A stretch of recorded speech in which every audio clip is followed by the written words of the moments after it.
Yeah, I got blue lighted and the police pulled me over. And every time I get pulled over by the police, I pull all my stuff out. And I kind of watch them through my driver's side mirror, see what these guys are doing. So, when I see the guy get out of his car, he actually, as soon as he got out of his car, he unbuttoned the strap on his gun and he put his hand on his gun and then he started walking towards my car. I asked him, I said, "Sir, can I ask you, why did you have your hand on your gun when you approached me, when you approached my vehicle?"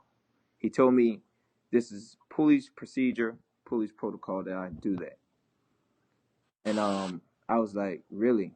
I was like, "I didn't know that." And then he said, "No, it's not police procedure. It's my procedure.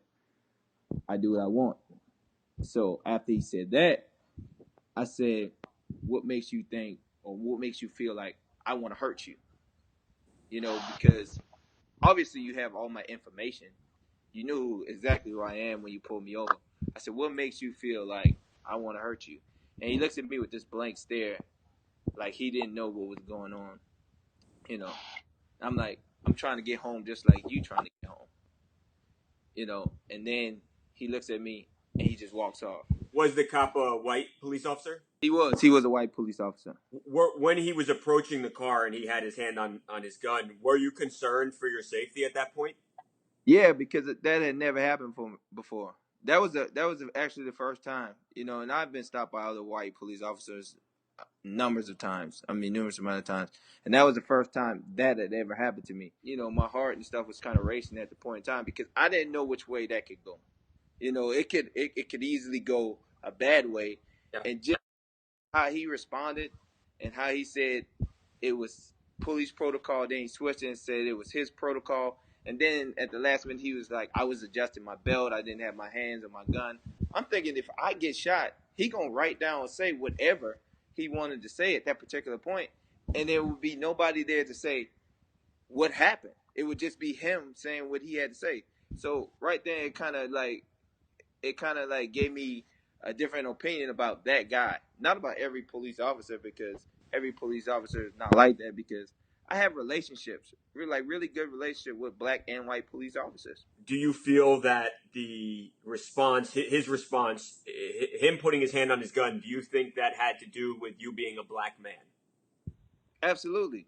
Because like I tell everybody else, if the guy has said this day and age, we got to be cautious about stops that we make, blase blase, I would have took that answer and then I would have said, okay, it's cool. I can't be mad at you, if you're taking precautionary measures for right now. But to have no answer and then to lie about what you done, that tells me that something ain't right. Have you yet contacted the police and filed a complaint? Yeah, I've contacted the police and a lady have called me back and she told me I actually have to come down there and file a complaint. I can't do it over the phone. I can file a complaint. It doesn't matter because what he did is police procedure or police protocol. He could do that, and he's just by law protecting himself.